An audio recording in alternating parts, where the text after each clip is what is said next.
Hi, I'm Jacob Hornberger, president of the Future of Freedom Foundation. I'm joined by Sheldon Richman, the foundation's vice president. This is the Libertarian Angle, the show that brings you the libertarian perspective on the burning issues of the day. And Sheldon, there's nothing more burning right now than the CIA's torture scandal. I mean, they finally released the excerpts from this 600-page report. A lot of it's still redacted because national security would be threatened if people were to learn all the details of the torture scandal. And so, but even from what they've released, it's just, well, it's really what you and I have been talking about ever since 9/11. I mean, I remember as far back as 2003 when allegations were coming out about torture, we were writing about this and we were opposing it. And I remember, boy, the flood of hate mail coming in saying our government would never do this, that this is you're insulting our patriots and so forth. And well, unfortunately, if people had taken a more skeptical stand toward government at the time, maybe we wouldn't be here where we are. And now, of course, the debate is centered about what to do with it. And my position is they're not going to do anything with it. I mean, we've seen these scandals before. We've seen the MK Ultra scandal. We've seen, all kinds of things that the CIA has done, the church committee hearings, and there's all this big brouhaha. But to me, the CIA is untouchable. It is an omnipotent, powerful agency. I mean, I really consider the military and the CIA the fourth branch of the government. They'll have these hearings and they'll have these scandals and so forth. But when push comes to shove, nobody's going to do anything to them. What do you think? Yeah, in a way, this nearly 600-page executive summary of a 6,000-page report was anticlimactic because we did already know a lot of it. Suspicions aside, a lot of information had come out. I mean, we've been talking about it. We weren't just speculating. We knew about it. We knew about the U memos, the memos from the Office of Legal Counsel in the Justice Department under Bush, giving them contorted legal justification for, when you can use enhanced techniques and when they cross some invisible line to torture. I mean, this is, in a way, not new. I mean, there's a lot of detail that's new. The volume of it maybe was not known. We do have documentary. This was a report based on documents. They didn't interview people. So as some people have already suggested, it may grossly understate what went on because it's reasonable to think they didn't put everything down in a document, or they didn't, or that they didn't destroy some documents. Well, that's highly possible. So this may be, the conservative picture of what happened, based purely on documents. But we know now, the range, the methods used.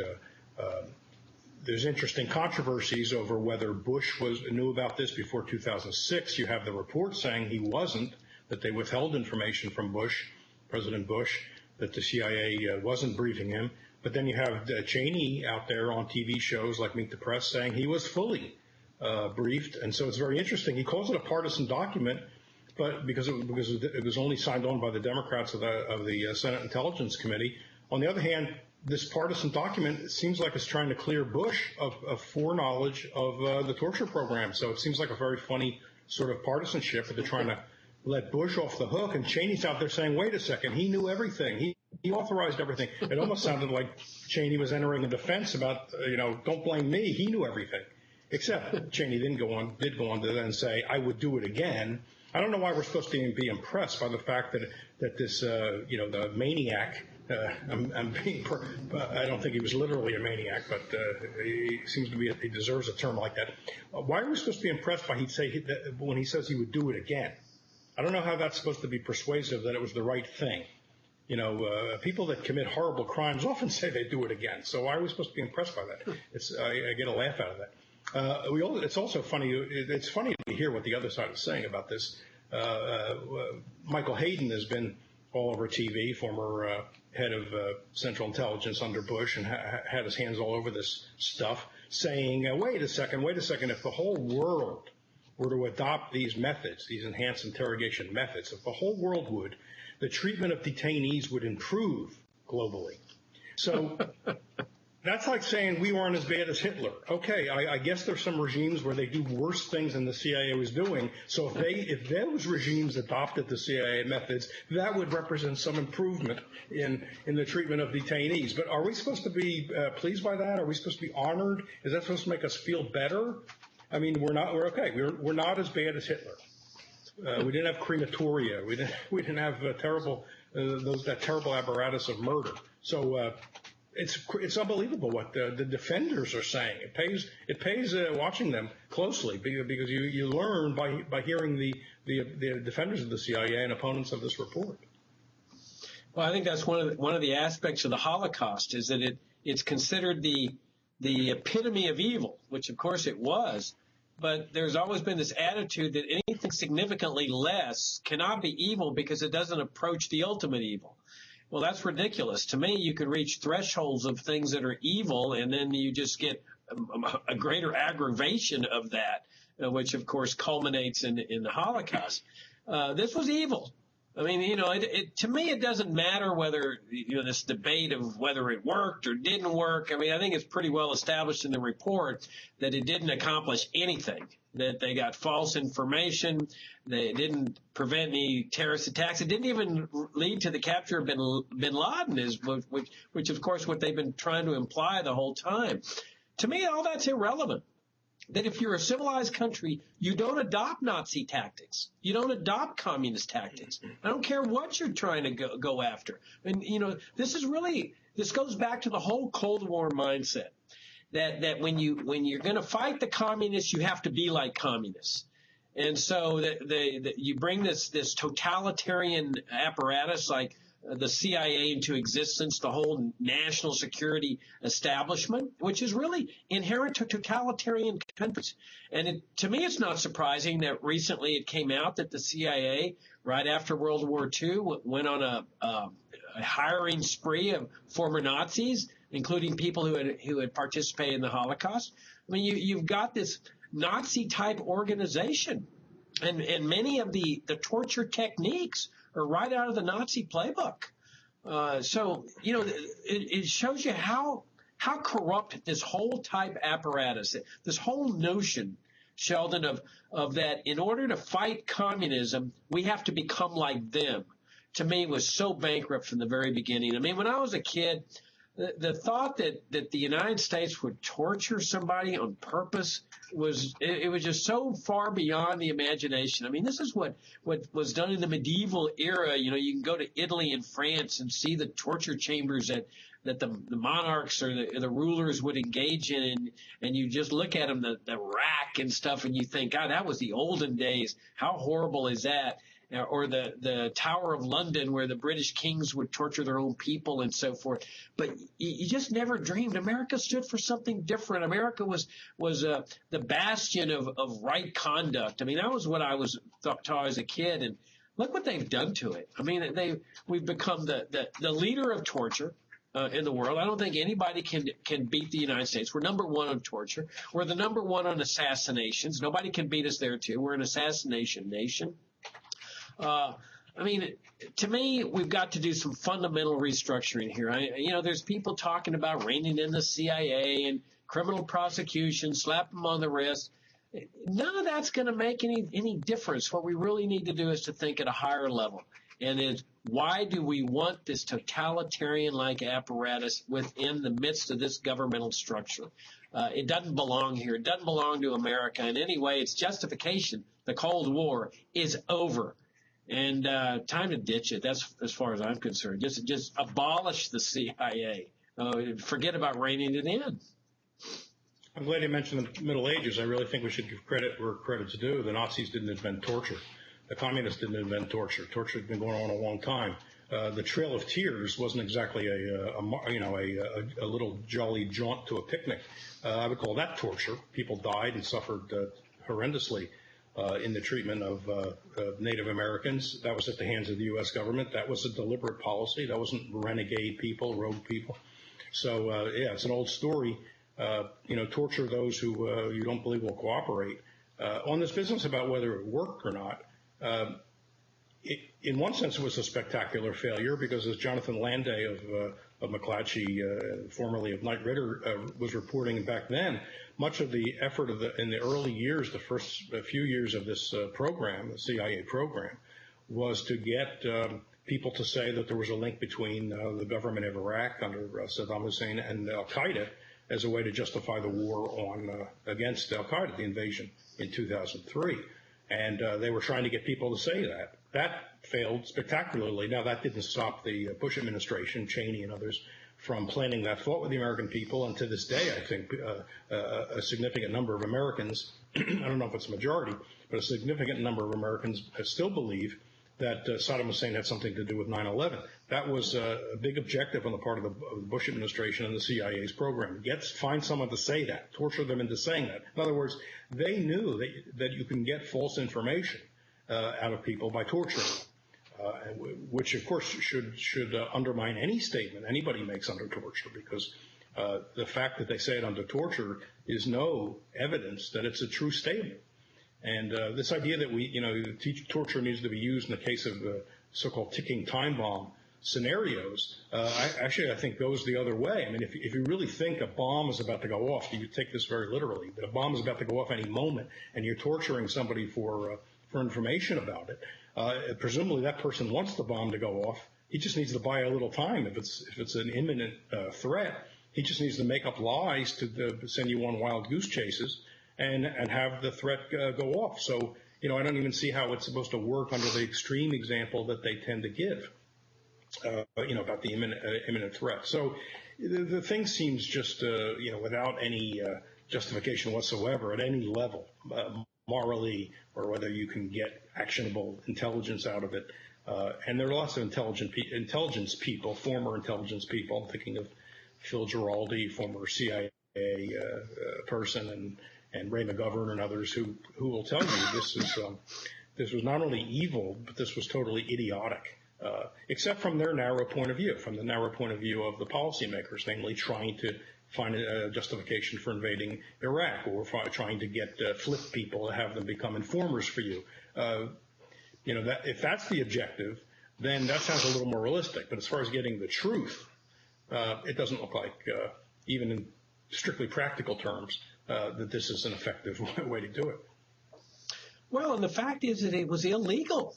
I mean, that's one of the things that the defenders of this regime, the torture regime, forget, that the United States entered into a treaty that said whether it works or not is irrelevant. It is illegal to torture. It is a criminal offense. And they also signed a treaty that said that if any of your officials do torture, you will prosecute them. I mean, that is the law of the land. That's the Constitution says it. You enter into a treaty, that treaty becomes the law of the land. The treaty says no torture. If your officials do torture, you will prosecute them. Now, the United States has been one of the objectors to extraterritorial jurisdiction. For example, when the Spanish government was trying to extradite Augusto Pinochet, who was the military dictator that the U.S. installed into power in 1973 in Chile, a man who went on a huge torture campaign. His forces had been trained in torture at the School of the Americas. There were countries that objected, including Chile, saying, what business does Spain have in interfering with us? We'll handle our own problems. Well, the question is would Chile handle Pinochet? I mean, Pinochet was still powerful at that point. He could have taken over the control of the government if they went after him. Well, over here in the United States, the principle is just the same, that if the United States is not going to fulfill its obligations under this treaty, then why shouldn't there be extraterritorial jurisdiction on something like this? I mean, Obama's got a legal duty. Prosecute these guys. And I find it absolutely fascinating where he's just saying, well, I'm not going to obey the law. I'm just going to say, let bygones be bygones and let's look to the future. For one thing, that's a violation of law. He's violating the law. And where do you go from there? I mean, if you're going to just look the other way when government officials commit criminal offenses like this, then what's to prevent them from continuing to do so? They're going to keep the agency in place. We know that. They're not going to do anything to them. So how do you deter this kind of thing in the future? You don't. Look at them. They destroyed all the videotapes on the torture sessions. Now, why would they do that? I mean, clearly to cover up their wrongdoing. And this is what could be more criminal than destruction of evidence when they know that a congressional hearing is coming up. Anything happened to them? No. The CIA is much too powerful for that. And that's why I continue to maintain that it's time for people to start thinking at a higher level, is that if this is going to go on in American society, the citizens have a duty, a moral duty to say, why shouldn't we restructure the federal government to eliminate this apparatus, the CIA, from our midst? Well, I don't see any huge outcry, just like there wasn't a huge outcry about the NSA or any of the other revelations. If people aren't concerned that they're being personally spied on, I'm not sure why they're going to be concerned that people from the Middle East or Afghanistan were tortured. That's going to seem very remote to people. They don't seem terribly concerned about drones when even American citizens have been drones. So I don't know if this is not going to get people riled up. I really don't know what will. Part of the international law picture that you just gave is also the fact that the U.S. doesn't participate in the International Criminal Court, which is an outrage. I mean, the U.S. is high and mighty and claims to be exceptional, the indispensable nation. But exceptional seems to me that what it means is it doesn't participate in the International Criminal Court like everyone else is supposed to do, and so that therefore their officials are not, their war criminals are not subject to being brought before the bar of justice. If that's what they want to mean by exceptional nation, it's nothing to be proud of. So it's this is shameful. This idea that we should look forward, not back. Makes no sense because, prosecution looking back is a way of looking forward because it's, first of all, it is putting people on notice that if you do this in the future, you also will be held accountable. So it is forward looking. The idea of recriminations in politics is underappreciated. We need recriminations. How are we supposed to deter people in the future from doing stuff like this? So I agree. Obama is I don't even think he knows what to say about this. On the one hand, they want to say he wants to stand behind the CIA. On the other hand, he wants to condemn this and say we don't do it anymore. He's made a big deal of the fact that he suspended torture and disallowed torture when he came in. But as we know from other reporting, the Army Field Manual appendix on how to treat people is not much different from what the CIA was doing. Don't forget, this report was only about the CIA. It was only CIA documents. The Army and the armed forces were involved in this kind of treatment of detainees at black sites, at prisons underground in Afghanistan and other places. And so this is only a small part of the picture. I don't think the CIA is a rogue element. I think it's fully part of the executive branch. And even if Bush didn't know the details, it's very easy to say, I don't want to know the details. There's plenty of ways to communicate that I don't need to know the details. That's not very impressive. In fact, Cheney looks like he was a hands-on vice president when it came to these things. They felt fully justified. They keep telling us, and Charles Krauthammer just did it over the weekend, the neocon columnist, let's remember what things were like.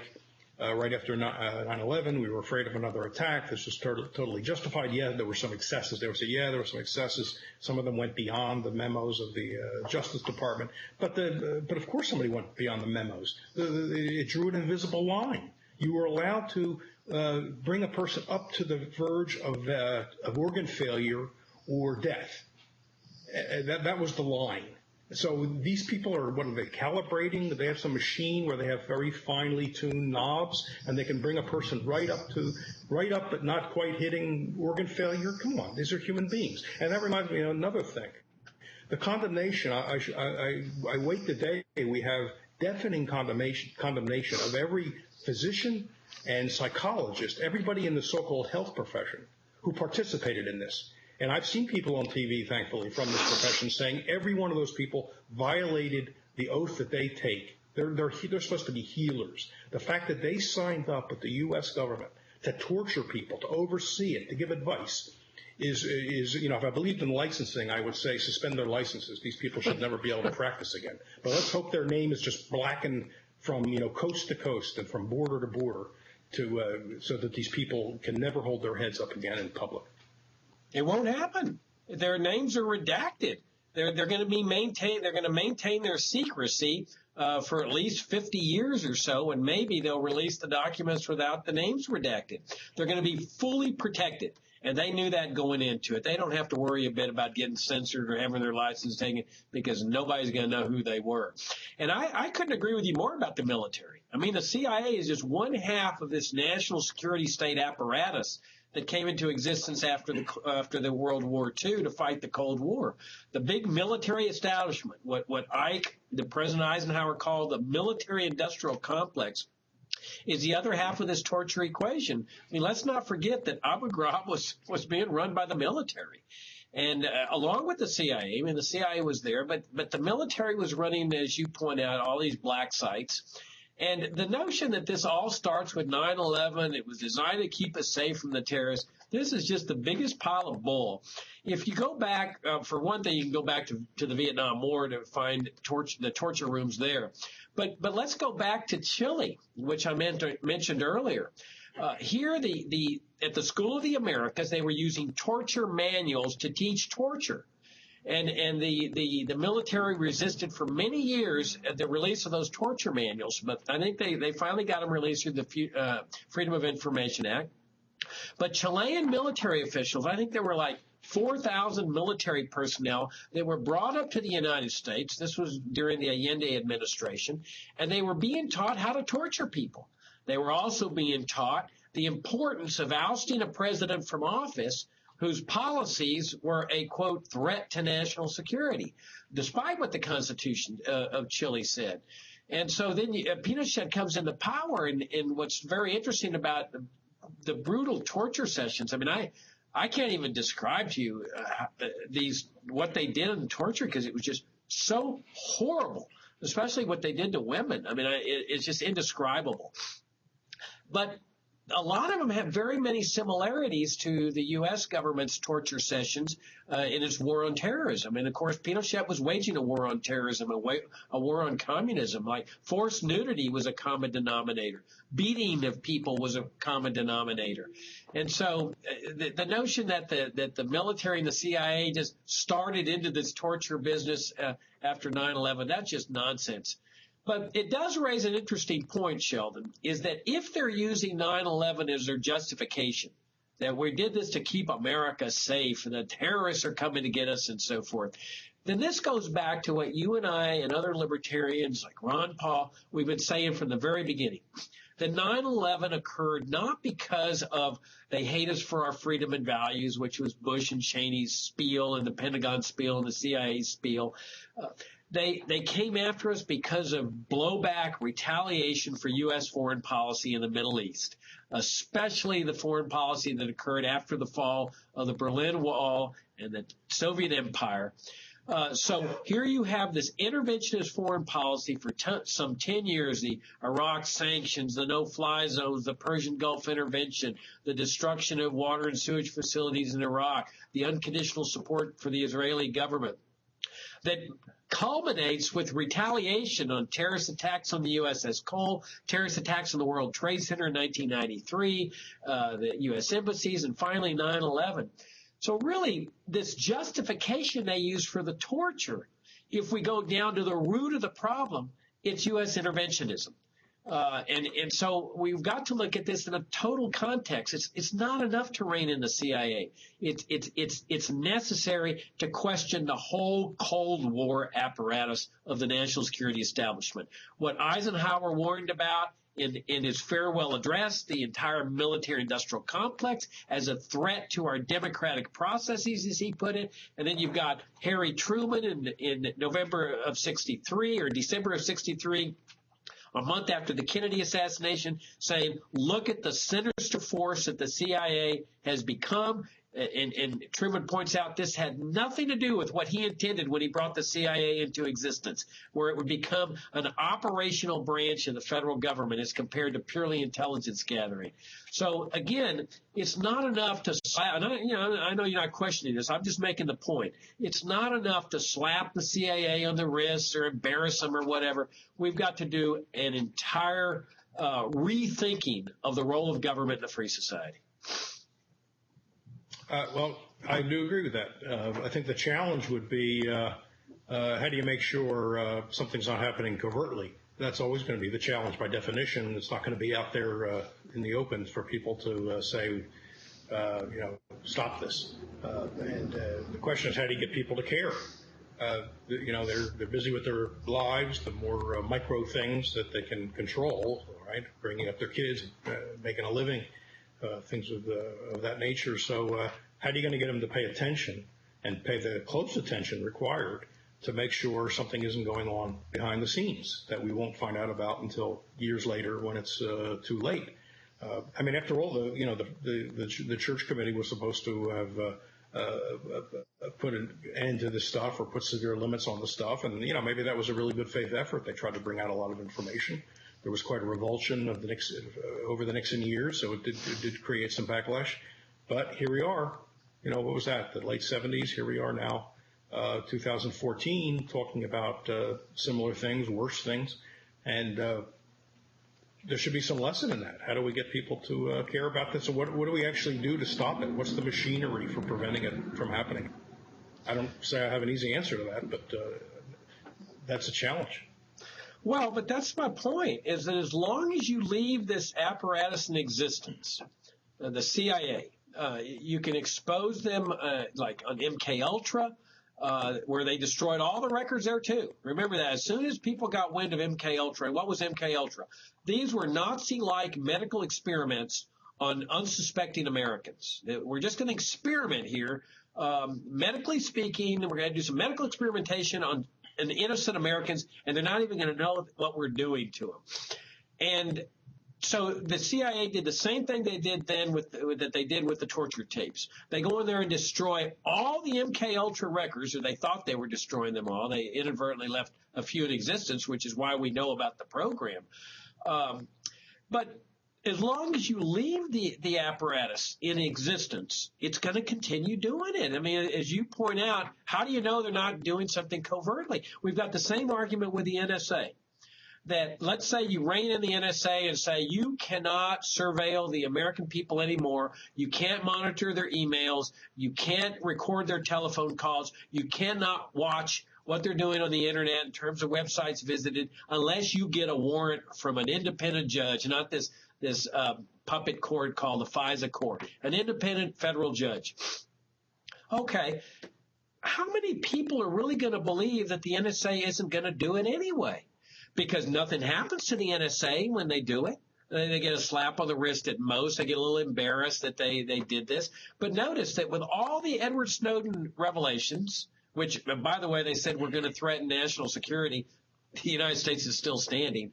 But nothing's happened to the NSA. The director of national intelligence commits perjury before Congress. Nothing happens to him. So my position is that as long as you leave the CIA in existence, as long as you leave the NSA in existence, I couldn't agree with you more. You can never be assured that they're not doing it. And you have to adjust your conduct accordingly.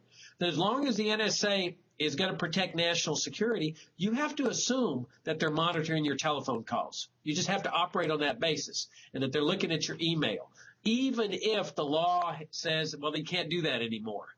And that's not a free society. When you're having to think that these agencies are there and possibly doing this, that's why I'm saying is the only solution. You and I will disagree as how far we go as far as government, how much of it should be dismantled. But at the very minimum, I think we would agree that abolish the NSA, abolish the CIA, dismantle this huge standing army. Let's see what's left. If they don't have the money and the resources to conduct a huge surveillance campaign, well, that certainly limits their ability to do it. But I'd feel much more comfortable. I'd feel safer as an American citizen if there was no NSA, no CIA, no huge military industrial complex, standing army, and so forth.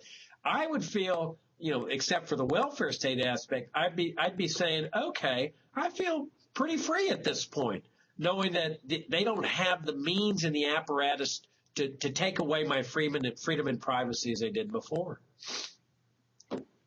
Yeah, I was just making an additional point that, they don't have to use the names or the letters NSA or CIA. The functions could exist without those formal organizations. So how are you going to know that they're not doing it behind the scenes? Now, you may say cut off the money, but of course that would require a huge amount of change in public opinion. Who say we just don't want to give the government as much money as we're giving. The government has some advantage here because they can scare people. They can manufacture threats, or they can exaggerate what are very minor dangers and scare people into acquiescing in the transfer of the money. And so it doesn't matter that the formal NSA doesn't exist or the formal CIA doesn't exist. Things could still be going on behind the scenes. How are we going to know? Who are we going to trust? Another discussion about this report is how much the Intelligence Committee members of Congress were briefed. So you have either we were briefed or we weren't briefed or we weren't fully briefed. They got this argument going on. The question is, who cares if they brief them?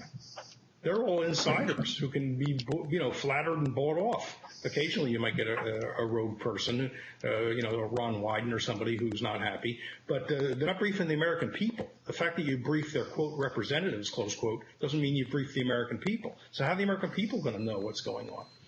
This is what worries me. I don't know how you really stamp this out. It's a little bit like the people who say, let's get rid of the IRS and just have a national sales tax. I'm sorry. I'm not impressed. There's going to be some collector of taxes. And as long as you have a collector of taxes, I'm not going to sleep quite as soundly at night without a collector of taxes. Yeah, I think it's a relative thing, though, that if you let's say you have no income tax, like our ancestors lived without an income tax for 100 years. Start to say a million years. 100 years without income taxation, without a huge standing army, without a CIA, without an NSA, and if government has a budget of, hypothetically $1 billion versus $1 trillion, or let's say $10 million, people aren't going to do this for free. They can try to get all the defense contractors they want to come to Washington and say, would you please spy on the American people for free for us? They're not going to do it. And so when they're limited by their resources and their budgets, they have to prioritize. Are they going to spend money paying the members of Congress? Or are they going to spend money, the limited funds, to pay NSA-type people to spy on the American people? I don't think Congress is going to waive its salary. I don't think the federal judges are going to waive their salary. So by limiting the size of the government and the resources of the government, I'd sleep a lot better, because even if they do want to surveil people and torture people and stuff, they don't have the money to build the concentration camps and the torture chambers and pay the salaries of the torturers. Anyway, that's the show. That's our Libertarian Angle for this week. As y'all know, this is our end-of-year fundraising time. We depend on your support. We can't do without those of you that help us out. Look, we're trying to achieve a better America, a freer America, a prosperous, peaceful, harmonious nation. And this is what this show is about. This is what the Future of Freedom Foundation is about, is raising people's vision to a higher level. To let's achieve what people in history have achieved with grand and noble ideals like freedom of religion and freedom of the press and grand and glorious achievements like that. Can we do it? Of course we can do it. If other people in history can do it, so can we. And if they could bring this apparatus into existence, the welfare state and the warfare state, we can send it out of existence, especially since now we can show what it has done to our country. That's the show. Thanks for tuning in. Thanks for your great support of the Future of Freedom Foundation.